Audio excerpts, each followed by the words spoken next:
Qaradağ rayonu Qobustan qəsəbəsi Salyan yolu ərazisindəyik. Sakinlərin şikayətinə görə 2 ilə yaxındır ki, kanalizasiya xəttinin çəkilməsi üçün yolların bərpa işləri tamamilə yarımçıq buraxılıb. Xüsusi olaraq bunu da qeyd eləmək istəyirəm ki, burada belə bir kanalizasiya qovşağı var. Azyaşlılar həyətlərdə oyun oynayan zaman burada bədbəxt hadisə ilə üzləşə bilərlər. Hüseyn, zəhmət olmasa buranı da çəkərdin. Xüsusi olaraq bunu da qeyd eləmək istəyirəm ki, binanın zirzəmisində belə bir iyrənc görüntü var. Kanalizasiya suları bura axıdılır. Bundan əlavə zibil tullantıları, hamısının iyisi bir-birinə qarışıb və üfunət qoxusu verir. Hamısı xəstəlik göstəricisidir sadəcə olaraq. Məsul şəxslərlə nə qədər əlaqə saxlansa da bu problemlər aradan qaldırılmır. Görünən baş zirzəmi göz qabağındadır.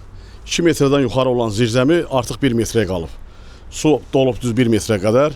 Bu belə çəkilir, suyu vurulur. Həftədə bir dəfə, 2 dəfə traktor gəlir, çəkir. İfunətliyindən dayanmaq olmur binada. Birinci mərtəbələrdə vapşey biabırçılıqdır. Yaşamaq mümkün deyil. Bax budur, vəziyyəti budur. Xahiş edirəm, baxın.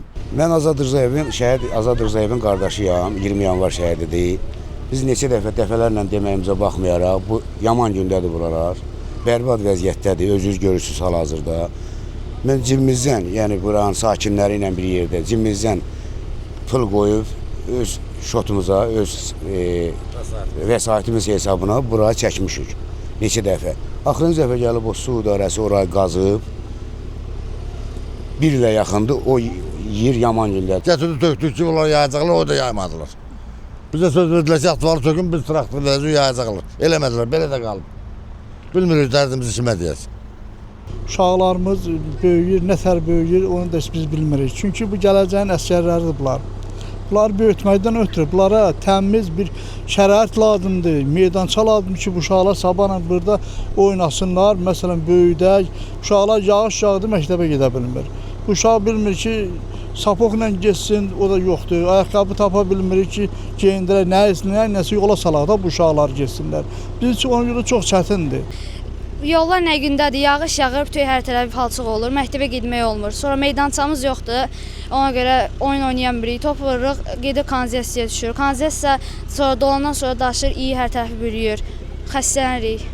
Bizi anlatdılar ki, gəlirik, sabah gəlirik, birisi gün gəlirik, gələn yoxdur.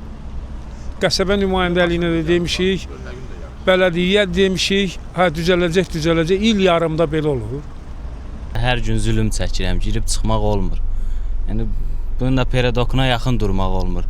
Maşın xarab olur, dəqiqə başı, altı dəyir, maşın ölkədən çıxır, gəlib də düzəltmirlər. Qazdılar ki, düzəldəcək, amma düzəltməyiblər. 1 ildən yuxarıdır, 2 dəfə mən maşın yığdırmışam. Yəni, başqa nə deyim? Gediş, gəliş. Mən işə gedib gələndə 2 ayaqqabı ilə geyib gəlirəm. Yəni, yağış olanda bir ayaqqabını iş yerinə qədər götürürəm, digər ayaqqabını iş yerinə girəni götürürəm. Tökülən bax bu artıq bura asfaltın qırıntıları bütün vətəndaşlar, qoca, cavan, hamı əllə yayır bura. Əllə yayıb ki, heç olmasa piyada uşaqların əlindən yapışıb məktəbə aparsın, məktəbdən götürsün. İşə gedən var, qocası var, cavanı var, xəstə. Skor çağırırsan, skor yağışda, palçıda bizim binaya gəlmir. Qış ayında, payız ayında göydən bir damcı yağış düşsə oluruq heç nə. Aidiyyatı qurumlarla əlaqə saxlamısınız? Aidiyyatı qurumlarla Azəryola müraciət elədik. Azəryol dedi ki, Su kanal idarəsidir. Su kanal idarəsinə dedi bizə göstəriş veriblər, biz qazmışıq. Nə bilim, belə falan vaxt düzəldəcək, o biri deyir bu vaxt düzəldəcək. Elə də il yarımda millət qalıb bu vəziyyətdə.